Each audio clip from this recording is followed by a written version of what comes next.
I caught my fiancée cheating on me at her nephew's birthday party, so I gave her a birthday surprise of her own and financially cut off her entire family, forcing them to move back to their trashy house, take their kid out of private school, and stop paying for their grandma's pills. I come here for advice because everyone on my family and friends circle thinks I'm overreacting and need to forgive and the usual BS, so I want to know if you guys think the same. I, Paul, 33M, met my fiancée Andrea, 32F, in high school. We were 15 at the time, and since then, we have both stayed together. We had our rough patches when I went to study in a nearby city, but used to visit her most of the time. When I finally got my studies done and was able to work in the town we both live in, things got better. To this I have to add Andrea comes from a really poor family. We talking 8 siblings, a house made out of wood and a zinc roof, gotta bless South America standards. So knowing this, I was mostly the provider of our relationship. It didn't bother me. I loved to take her out to eat ice cream and see her smile. Same when I take her to car rides on my father car. As time progressed, the things I could afford got better. Since I study in IT and landed a high-paying job working on the town bank, I was almost set for life, I could say. To this that I got myself a nice place to live that I rent from an old man that my parents knew. We are talking one of those ranch houses with plenty of rooms to spare and 2 floors all, so she could live on a bigger house like she used to say. Then one day she asked me if her parents and 2 of her sisters, 12F and 14F, could come live with us, that their living conditions are really bad, and I knew that, so I said yes. We had rooms to spare and we weren't expecting a child, so why not? I thought I know them, and even humble as they are, they're good people. Fast towards then, and I helped pay for a private school for her 2 sisters plus some medical treatment her mother has going through. I must say the rest of their brothers try to pinch some money but mostly have day-to-day jobs, and you know how the economy is a hellhole down here, so it never bothered me helping them since I could. Now comes the famous D-Day. We got invited to a birthday of one of her nephews and told her she should go first, then after I'm out, I'll go. I arrive 2 hours later, then I ask one of her nephews where is she, then he points me at the restroom place the park has, so I walk there. I turn the corner to see my fiancée hugging and kissing one of her family friends. She sees me. We both lock eyes. Of course she panics, tell me this is not what it looks like, right? I bolt towards my car. Funny scene that me running out of the situation make the other kids follow me thinking I'm playing a game. Still, her family pick up fast something was happening as she start banging on my glass windows and screaming as I turn the car on and then drive off. I have no idea what happened after that, just know I felt like garbage and went to my parents' place and hide on one of their empty rooms.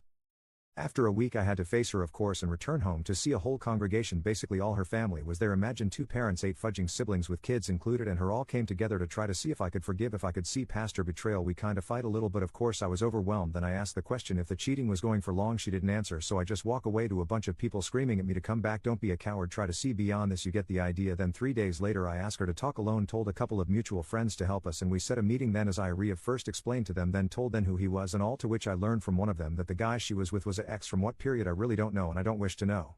So you get the idea. That the moment I learned about that information I dropped the meeting, sent her a message saying is cancelled and that I would go pack my stuff. And so I did. 2 weeks later, after the whole fight, I was moving out the place back to my parents. We fought a lot and had to face each and every one of them trying to convince me to forgive their sister. Mistake, but I end up blocking them and putting my foot down, telling them is not their business. Then her friends pile up, even some of my friends too, saying is just a mistake and blah blah.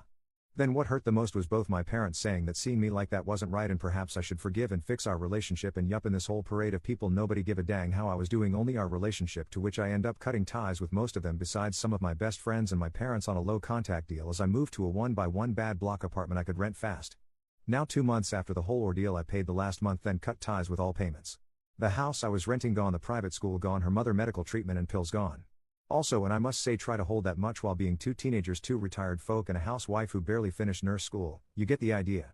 When the bills came to her she lost it all and came running to my parents, to which she didn't find me, so she went to my work and came to talk. When I went out she groveled and cried that she didn't want this of us and to give her another chance if it's not for her mother. I said that I had no attachment more to her or her family and drive off. Now she has talked with most of the people on my circle again, and of course they say I shouldn't be this cruel, that I have the money to spare. Even again my parents, why let them suffer after all this time? That I should have a little more compassion for them, to which I think who is compassion for me? So Reddit, am I the jerk here for cutting the payments and possibly killing grandma because I stopped paying, or care that they go back to their terrible house because they can't pay the other one? Commenter 1. Nothing is stopping the people who say you should pay for everything from paying for everything. Commenter 2. NTA. When people say this isn't what it looks like, a majority of the time it is exactly what it looks like. It's not your responsibility to support the whole family or be concerned about what's going to happen to them. Cut ties. And move on with your life. It seems that you'll be better off without the weight of the family dragging you down financially. Commenter 3. Her and her family are using you as a cash cow, so she got caught and now she is sorry. You are not in the wrong. Cutting ties and funds is the appropriate thing to do. How long was cheating? You don't even know. She wouldn't answer, so for quite some time, a year maybe 2, Maybe since you were in school hoping to make your lives better. This is no longer your problem. Your friends need to respect your decision and respect you more than trying to make you someone's open wallet. Update. Well, I never thought I would be back writing an update, but after a couple of private messages asking for it and a couple of life-changing revelations and some major bad news, I think I'm ready to write this. So, before I begin the update, I'll add some information I learned around a month and a half ago about my ex. Basically, a friend of hers saw my frail appearance while I was working. I lost around 15 kilograms from this whole drama and harassment, so she felt guilty about hiding so many secrets of my ex and wrote to me on Instagram telling me to meet up. We met up in one of the plazas, and she told me that she was getting married soon. She felt guilty about what she hid about my ex. For starters, she explained when it all started. Like many guessed from the previous post, it was around the time I was doing the 4th year at university to my graduation. Since it was a heavy time for me, personally, I didn't come back home as much, so we kept it long distance for a time and the stress made me not focus on other things, like social or interactions and such. During this period, she was studying to become a nurse, but then she stopped studying. Her reasons? She didn't have the money for it, or so she told me. The actual reason was that she got pregnant by the guy and had an abortion. Her friend was there at the moment and told me that after that, she started to hate the hospital, so she dropped out of college. Yet, she kept seeing this guy until I came back after I graduated. She then told me that he's a trucker, hence, their escapades were few but still enough. In the years that I was with my ex, the reason you guys guessed it, it was that he was better than me in bed. It wasn't love or attention, just smashing. But later, during our time together, while also trying for a kid ourselves, she got pregnant a second time and she didn't know who was the father. Not wanting to risk the life she had at the time, she called that same friend to accompany her to the hospital and had a second abortion. For me, it was just something to do with her bladder, for what I can remember. Her friend kind of told me some more important revelations, but I was so shocked I couldn't listen anymore. Like, more times they met or what excuses she used. That same day, I went home and cried myself to sleep. Of course, now you can ask what she was doing after we broke up. Well, she went to live with him and since he goes out most of the time due to his job, she stays at the place he's renting. Almost every time he went out, she came to my home calling for me, asking for forgiveness, saying how bad she felt. At the time, I kind of felt like I was overreacting. But after learning such things about her past, I was seething for the next time she showed up. So, the same week I learned of her cruel past, she came to visit me. Before I knew it, I was lashing out against her, screaming and insulting her. It was loud enough that my throat hurt me for 3 days and I decided that it was enough so I went to the police. But when I wanted to press charges for a restraining order against her, the policeman at the time laughed at me, like I was saying a joke, and told me to man up. After that fight, I spoke seriously to my parents since our relationship was kinda rocky from them supporting my ex but now they fully support me and kind of stopped that boomerish way of thinking. But I never saw my ex again after that time. After I knew, a whole month went by in silence while I tried to fix the bits and pieces of my life, thanks to friends and coworkers trying to cheer the gloomy guy. Now I can start the actual update, and before that, I must add a trigger warning for those that have problems with abuse or death in general. Now, around 5 days ago, while working, I received a couple of calls from my mother, which I cut, then messaged her on my break. She then told me to check the Facebook link she sent me, and it was a video of the news of the town saying about an assault and red room between a man and a woman, the woman, of course, being my ex, and the man, you guessed it, her affair partner. After I closed the video, I unblocked and called her parents to find out if that was true. They couldn't answer me through their crying, but when I came out of work her older brother was waiting for me to tell me the news and that he would love if I could go to her funeral, at least to forgive her. I obliged but my feelings were completely empty for her. I arrived with my parents, and her whole family came to greet me, some telling me how much they missed me. Then, when I got in, I kind of felt like I wanted to see her one last time, perhaps shed a tear one last time, but they had to mourn her with the casket closed due to the damage done to her face, so the last time I saw her was her shocked crying face as I shouted her. I said my piece at the time, and later she was buried. After her burial, the brother, who was the friend of the cheating guy, came to talk to me.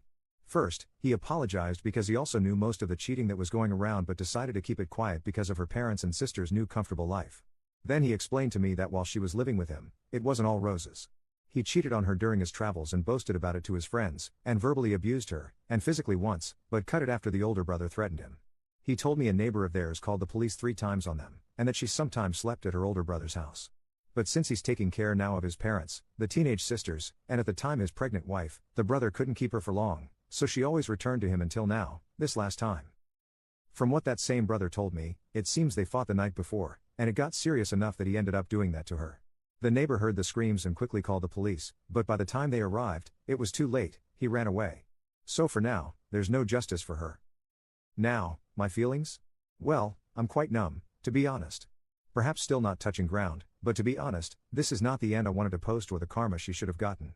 I know it's not the usual update one can expect, but thank you for reading it and for the comments on the last post. I will continue to lurk as I always did and hope for the best. With that said, thank you for your time. Edit. The police finally caught them while trying to pass the border to the adjacent country. Our province borders with 2 other countries, so I hope her family can now find some justice and she can rest in peace now. Commenter 1.